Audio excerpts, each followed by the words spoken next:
La générosité qui s'exprime par les actes, ça fait partie de la culture du royaume. Cette culture qui va dire qu'il y a plus de bonheur à donner qu'à recevoir dans Actes 20-35. Donc, c'est là que je vais aller un peu ce matin. Il faut qu'on sache qu'il y a plus de bonheur à chercher comment est-ce que je peux être une bénédiction pour mon prochain, comment est-ce que je peux tendre la main à mon prochain, comment je peux lui faire plaisir, comment je peux l'honorer. Il y a plus de joie que je vais en retirer plutôt que si c'est moi qui reçois des cadeaux, qui est honoré. Oui, on aime ça être honoré, mais il y a plus de joie à honorer les autres, que ce soit des enfants de Dieu dans le besoin, que ce soit des gens du dehors dans le besoin, ou que ce soit simplement pour honorer les gens, en guise de reconnaissance. On veut leur faire plaisir, on veut leur exprimer notre reconnaissance. Puis, Dieu prend plaisir à ça. Pourquoi? Parce que lui-même, il est l'incarnation de la générosité. Il a tout donné pour qu'on soit à lui. Pensez-y un instant. Il a tout donné pour qu'on ait une vie abondante. C'est gratuit, tout ce qu'on a en lui. On a simplement besoin de s'approcher de lui, d'y croire, puis de le recevoir. Mais il a tout donné pour nous. Puis, il faut savoir que cette générosité du royaume, finalement, elle est différente de celle des hommes parce qu'elle ne donne pas en fonction de qu'est-ce qui est reçu ou qu'est-ce qui est attendu. Parce que dans la culture du monde, même dans la culture canadienne, on a tendance à être généreux en réponse à la générosité d'une autre personne. Avez-vous remarqué? Hein? Si, par exemple, une personne n'est pas généreuse, ben on ne sera pas généreux. Si une personne n'est pas accueillante, on ne sera pas accueillant. On a tendance à être comme ça. Mais Jésus nous enseigne à faire le contraire. Même, il va donner cet exemple-là dans Luc 14, 13 et 14. Il dit, lorsque tu donnes un festin, invite des pauvres, des estropiés, des boiteux, des aveugles, et tu seras heureux, dis à ton voisin, heureux, de ce qu'ils ne peuvent te rendre l'appareil, car elle te sera rendue à la résurrection des justes. Wow! Donc, le Seigneur promet, il dit qu'on va avoir plus de joie si on peut donner à ceux qui ne peuvent pas nous rendre l'appareil. Puis en plus de ça, on se ramasse des trésors dans l'éternité, des trésors éternels que lui-même se charge de nous rendre lorsqu'on va être dans l'éternité. Puis c'est ça qu'il a dit finalement dans Matthieu 6, 19, 20. Il a dit, ne vous amassez pas des richesses sur la terre, où elles sont à la merci de la rouille, des mythes qui rongent et tout ça. Mais amassez-vous des trésors où? Dans le ciel. Donc, je veux te mettre au défi en cette fin d'année, à surprendre quelqu'un par ta générosité. Amen? La générosité du royaume, c'est un acte de foi, d'amour et de reconnaissance. Jacques nous a dit que si tu as la foi, eh bien, elle va se traduire en œuvre et aussi en œuvre de générosité parce qu'il dit dans Jacques 2, 15 à 17, « Supposez qu'un frère ou une sœur manque de vêtements et n'ait pas tous les jours assez à manger.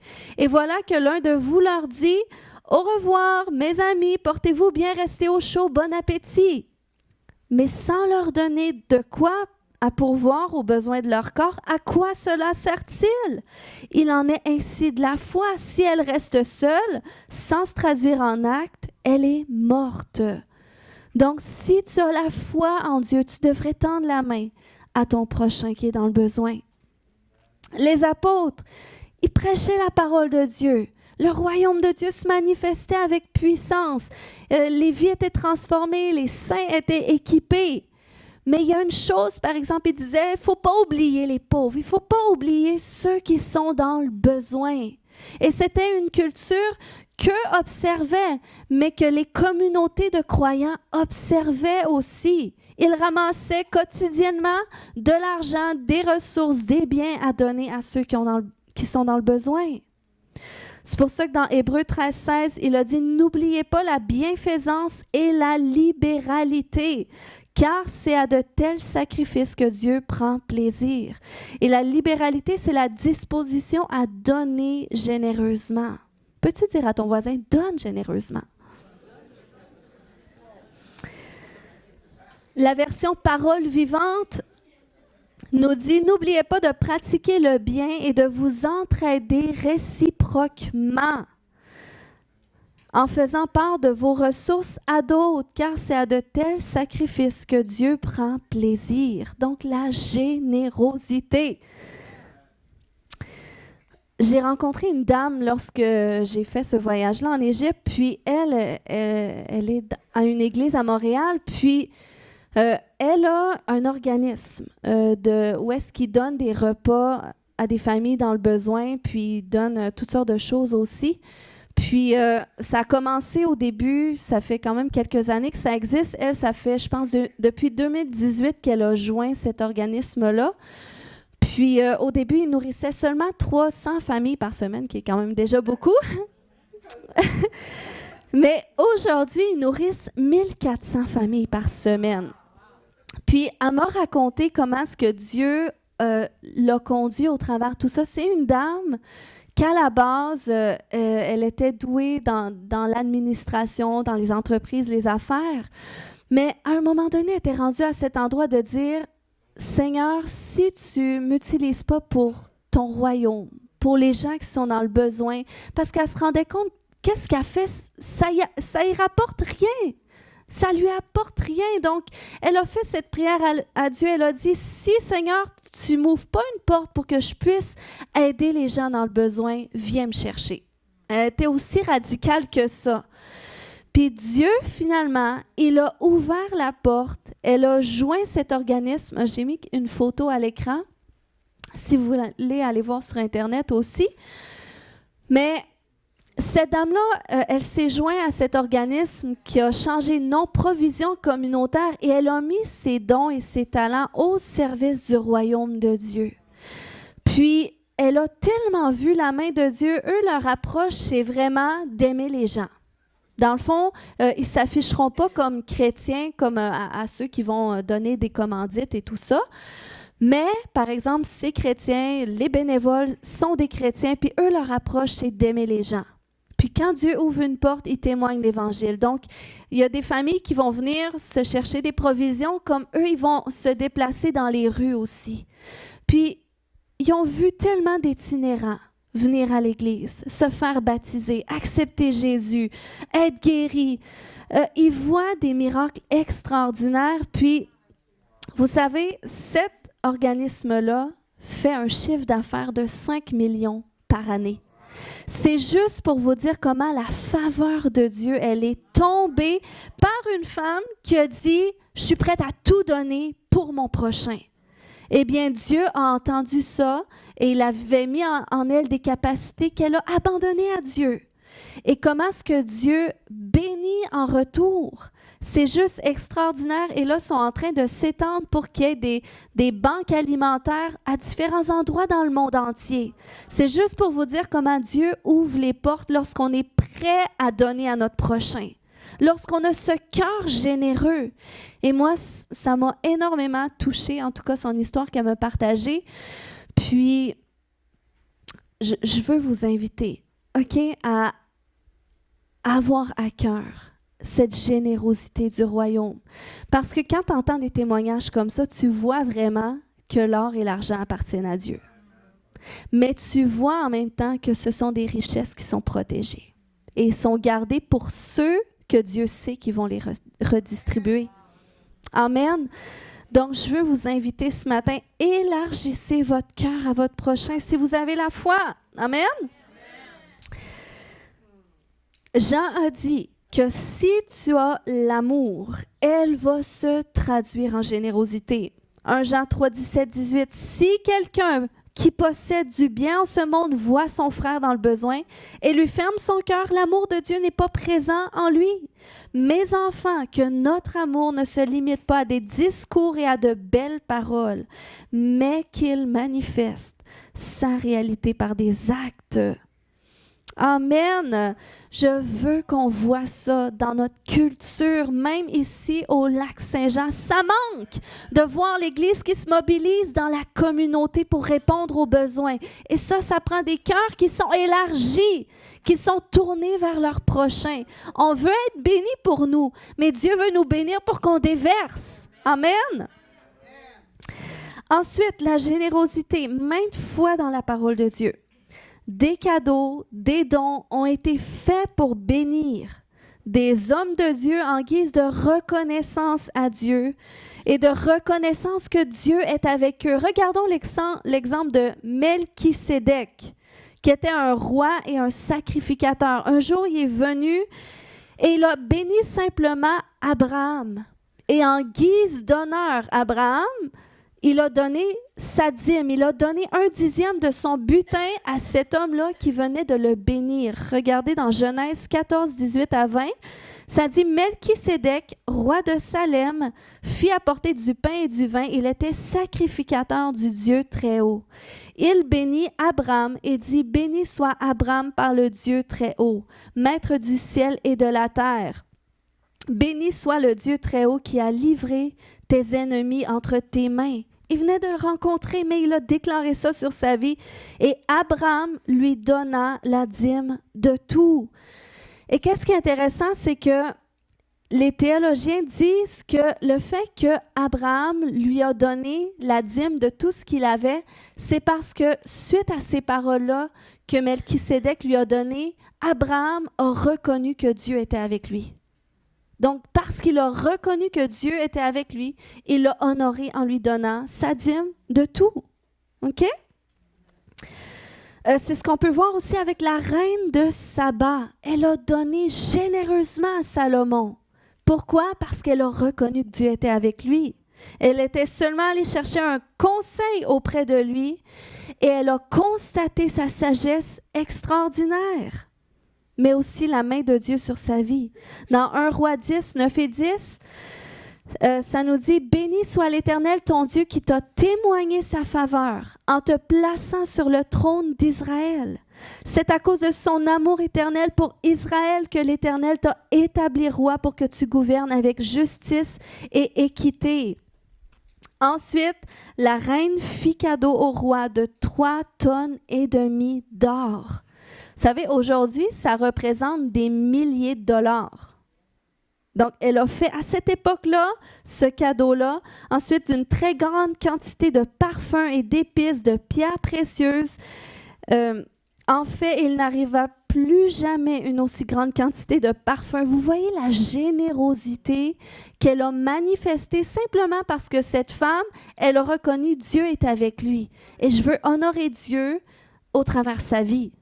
Donc, elle lui a fait des cadeaux. Et moi, je vous dis, si on s'exerce à regarder notre prochain avec les yeux de Dieu, puis à voir Dieu au travers de cette personne-là, et qu'on est capable de l'honorer, que ce soit par des présents, par des cadeaux, ou que ce soit sinon par du temps qu'on prend pour une autre personne, de l'attention qu'on va donner à une autre. Qu'est-ce qu'on fait? C'est qu'on est en train d'honorer Dieu au travers de la personne. On est en train d'honorer Dieu. Ne serait-ce que d'inviter quelqu'un chez soi à prendre un café, prendre un repas, ou même lorsque tu réponds à une invitation. Je sais, les derniers mois, des fois, on vous tapait un peu sur la tête. Les groupes connexion, allez-y quand on fait des groupes. Mais vous savez, lorsque tu réponds à une invitation et que tu vas au groupe connexion, tu es en train d'honorer la personne qui a décidé de prendre du temps pour ouvrir sa maison pour ce groupe connexion. Et parce que tu l'honores, c'est que tu honores la valeur que Dieu attache à la personne. Donc, tu es en train d'honorer Dieu. Donc, vous voyez notre pensée, comment est-ce qu'on doit la changer, qu'on doit cesser de regarder juste à l'homme, juste à qu'est-ce qui est humain, mais commencer à voir comment Dieu voit. Et comment Dieu voit, Dieu a envie de reconnaître. Il a envie d'aimer et il a envie de l'exprimer par des actes au travers de nous. Donc, quand tu prends de ton temps, de tes ressources pour honorer une personne, tu es en train d'honorer la valeur que Dieu attache à celle-ci. Et ça, c'est même si la personne ne connaît pas Jésus, parce que là, je parlais entre frères et sœurs à l'Église, mais quand tu le fais envers une personne qui ne connaît pas Jésus, c'est comme si tu le faisais à Dieu. C'est Jésus qui a dit dans Matthieu 25, 35, il dit « J'ai eu faim, vous m'avez donné à manger. J'ai eu soif, vous m'avez donné à boire. J'étais un étranger, vous m'avez accueilli chez vous. J'étais nu, vous m'avez donné des vêtements. J'étais malade, vous m'avez soigné. J'étais en prison, vous êtes venus à moi. » Puis les gens commencent à dire « Oui, mais Seigneur, quand t'avons-nous nourri, vêtu? Quand avons-nous pris soin de toi? » Et il a dit, à toutes les fois que vous l'avez fait pour un de mes frères, c'est envers moi que vous l'avez fait. Donc, quand on prend soin de notre prochain, quand on est attentif à aider notre prochain, à répondre à un besoin, à prendre de notre temps ou de nos ressources, le Seigneur dit que c'est envers lui qu'on le fait. Il est derrière ça. Puis, si on n'est pas récompensé ici-bas parce qu'on ne doit pas aider notre prochain dans un but de recevoir en retour. Parce qu'on est heureux si on le fait à ceux qu'on sait qu'ils ne pourront pas nous rendre. Mais quand on le fait d'un cœur désintéressé pour notre prochain, c'est Dieu qui s'occupe, qui le prend à charge. Amen. Puis moi, je veux t'exhorter ce matin, attends pas d'être riche pour aider quelqu'un. Attends pas, il y en a qui disent « Ah, si je gagne à l'auto, je vais aider mon prochain. » Ça n'arrivera pas. Ça n'arrivera pas. Si tu n'es pas capable d'aider ton prochain avec le peu que tu as, mais que tu aies beaucoup, tu ne seras pas capable non plus parce que tu vas avoir plus de choses peut-être à payer, OK? Puis attends pas non plus d'avoir plus de temps parce que tu n'en auras pas non plus. Combien de gens retraités peuvent dire que c'est un mensonge de croire qu'à la retraite, tu as plus de temps? Moi, je sais que tous les gens que j'ai entendus qui sont retraités, ils se retrouvent à être plus occupés que quand ils travaillaient 80 heures semaine. OK? Ça veut dire que c'est ici et maintenant. C'est aujourd'hui. C'est qu'est-ce que je peux faire aujourd'hui pour faire de l'espace dans mes ressources, dans mon temps, pour être une bénédiction pour mon prochain. Que ce soit celui qui est proche de Dieu, que ce soit celui qui est loin de Dieu. Que ce soit ma famille naturelle, que ce soit ma famille spirituelle, ou que ce soit un étranger dans la rue. Amen. Donc, je veux nous mettre au défi. Comment est-ce qu'on peut honorer Dieu en cette fin d'année en exerçant la générosité? Comment est-ce qu'on peut prendre soin de ses petits? À qui est-ce qu'on peut dire merci? Moi, je trouve ça extraordinaire. C'est temps qu'on va prendre à des funérailles pour honorer la vie d'une personne. Mais je me dis, si la personne serait vivante, puis elle entendrait toutes ces belles choses-là qu'on dit d'elle, comment ça lui ferait chaud au cœur. Puis des fois, comment est-ce qu'on attend? Il y a des gens qui n'ont jamais dit « je t'aime » à leurs proches. Mais c'est une fois qu'ils sont décédés qu'ils vont être capables de dire les mots. Mais n'attendons pas. Moi, je ne veux pas que tu attendes sur mon lit de mort pour me donner des fleurs. Je parle à mon mari qui va réécouter, là. Mais vous savez qu'est-ce que je veux dire? S'il y a des femmes qui sont d'accord avec moi, dites « Amen » en regardant votre mari. C'est ici et maintenant qu'on veut être une bénédiction pour notre prochain. Qu'on veut que notre prochain sache combien il est aimé. Combien il a de la valeur. Et moi, je veux que vous sachiez que dans cette Église, on vous valorise tous et chacun. Et si on a oublié de vous dire salut ou de vous faire un sourire un dimanche, c'est pas parce qu'on est fâché ou qu'on n'a pas voulu ou qu'on vous ignore. Peut-être des fois on est occupé, mais on est content, ça nous réjouit. Puis quand il manque quelqu'un, on le sait. On le sait parce que ça nous fait mal à l'intérieur de nous. On ne s'est pas senti complet. Mais quand on vous voit, même si on n'a pas eu le temps de vous saluer, il y a une joie qui est là. Puis sachez que s'il en manque quelqu'un, j'ai un appel, j'ai 2-3 appels durant la semaine. Il était où un tel? Était où une telle? Et c'est pas parce que les gens veulent fouiner, mais c'est parce que vous êtes important. Votre présence, elle est importante, elle fait la différence. Puis c'est quand on est ensemble qu'on est plus complet. Amen. Donc on a besoin de vous. Donc, en conclusion ce matin, si tu as la foi, si tu as l'amour, si tu as la reconnaissance envers Dieu, qu'il soit démontré par tes œuvres envers ton prochain, en te rappelant que c'est là que tu vas trouver ta joie, en plus de t'amasser des trésors dans le ciel. Le Seigneur, il dit, cherchez les choses d'en haut. Où est-ce que je suis assis à la droite du Père? Amen. Notre vie, elle est cachée en Christ. Puis pendant qu'on est ici-bas, on doit bien gérer qu'est-ce que Dieu nous donne. Puis on doit le gérer d'une façon que notre cœur est tourné vers notre prochain. Déterrons cette culture d'honneur, de générosité, d'hospitalité, de libéralité. Je vous dis, ce n'est pas des choses qui sont communes pour beaucoup de familles canadiennes, qui sont habituées de donner juste quand les gens le méritent. Mais si on peut, dans ce temps des fêtes, bénir quelqu'un qui n'est pas habitué ou qu'on n'a peut-être jamais honoré d'une façon concrète, on ne sait pas comment est-ce qu'on peut faire la différence à quelqu'un, dans la vie de quelqu'un. Amen. Ces choses-là, la générosité, c'est une expression de la culture du royaume. Puis c'est dans ce royaume-là qu'on habite. Puis c'est ce royaume-là qu'on veut manifester. Pas seulement par des paroles, mais par des actes concrets. On est cette lumière du monde, on est ce sel de la terre. Et pas juste en parole, mais en action aussi. Faisons la différence. Laissons savoir aux gens combien est-ce qu'ils sont importants, combien est-ce qu'ils sont précieux. Puis surtout, nous les femmes, des fois, on manque de le dire à d'autres femmes combien elles sont importantes. Parce que souvent, les femmes sont insécures avec elles-mêmes, donc elles ne veulent pas édifier une autre femme pour ne pas se sentir diminuée.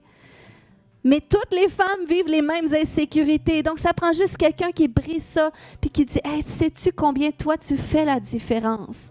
J'aime tellement parler avec toi. J'aime t'entendre rire. Amène un café à quelqu'un pour faire plaisir. » Demande à Dieu comment est-ce que tu peux être une bénédiction. Amen. Donc, ce matin, on va se lever, on va prier ensemble.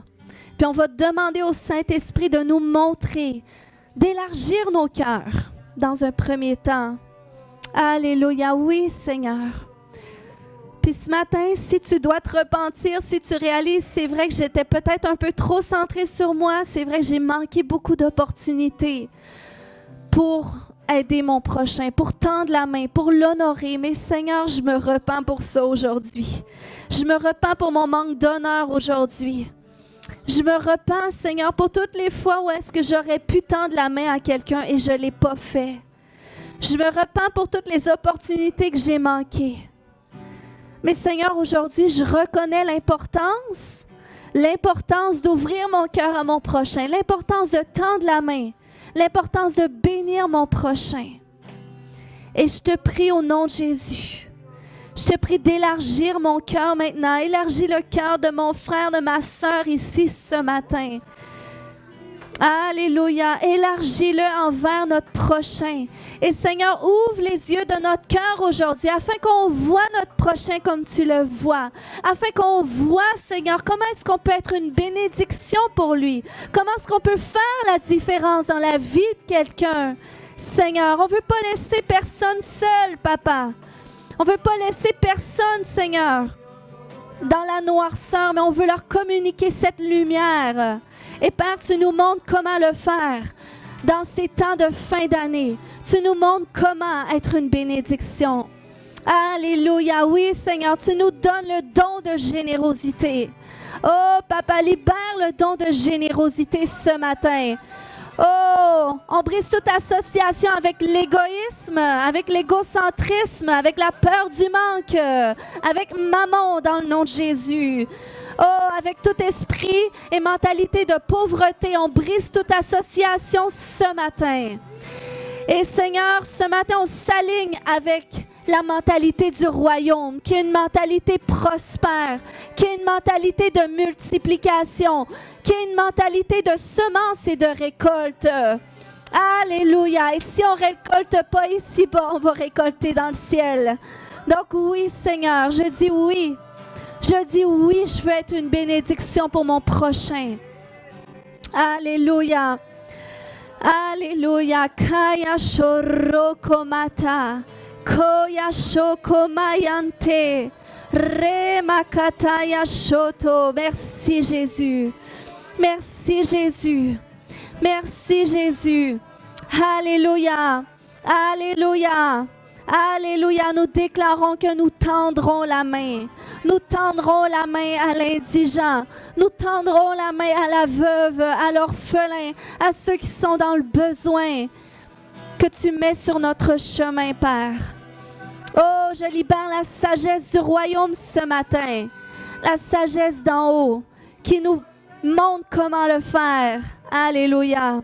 Je libère la révélation du ciel ce matin qui met dans notre cœur des choses à faire. Alléluia. Et je vous bénis ce matin. Oh, alléluia. Je vous bénis ce matin. Je vous bénis ce matin avec un cœur, élargi. Élargi envers votre prochain. Alléluia. Alléluia. Kaya shore makata. Merci, Papa. Merci, Papa. Merci, Papa. Alléluia. Vous savez, il y a des percées qui vont venir dans votre vie. Il y a des miracles qui vont se manifester dans votre vie dans la mesure où est-ce que vous tendez la main à votre prochain. Parce que c'est son désir, c'est sa volonté. Alléluia. Puis des fois, il faut juste détourner les regards de soi puis le tourner vers son prochain. Alléluia. Alléluia.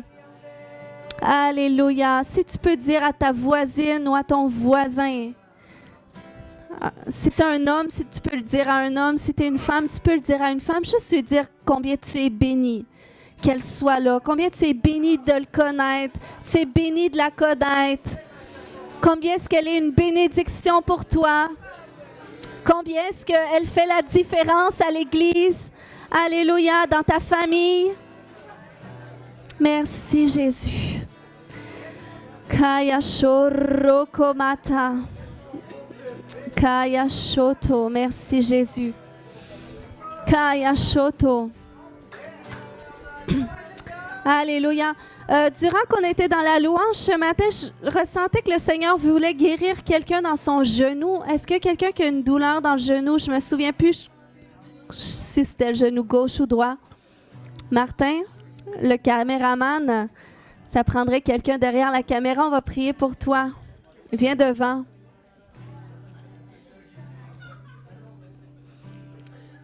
Amen. S'il y a une autre douleur dans le genou, on va prier pour toi. Alléluia. Merci Jésus. Kaya shoroko matada.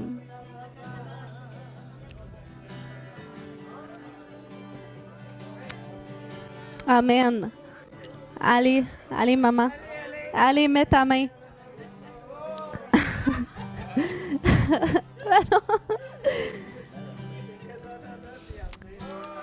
Alléluia. Seigneur, tu le guéris maintenant dans le nom de Jésus. Je commande à cette douleur maintenant de sortir maintenant dans le nom de Jésus. J'arrache cette douleur dans ses genoux dans le nom de Jésus. Et je commande la guérison complète. Reçois maintenant. Reçois maintenant. Bouge. Teste. Comment tu peux tester? Au toucher? Ça fait encore mal? Non, beaucoup moins. Combien de pourcents? 50%. Ah, on va prier encore 50% de moins. Priez avec moi, allez. Intercéder, c'est Jésus qui guérit. Au nom de Jésus, douleur, tu disparais au complet maintenant. Dans le nom de Jésus, sois guéri.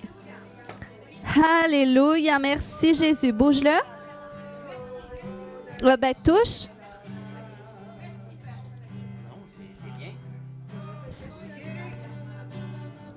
T'en as-tu encore? Un petit peu.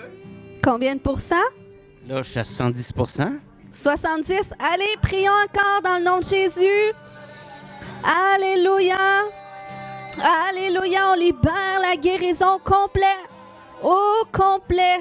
Seigneur, tu renouvelles. Maintenant, tu rajeunis. Touche.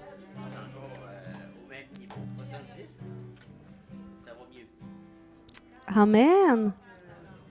Amen. On déclare c'est parti au complet. 70%, c'est plus que la moitié. Donc, merci Jésus. Remercie seulement Jésus pour la guérison. Alléluia.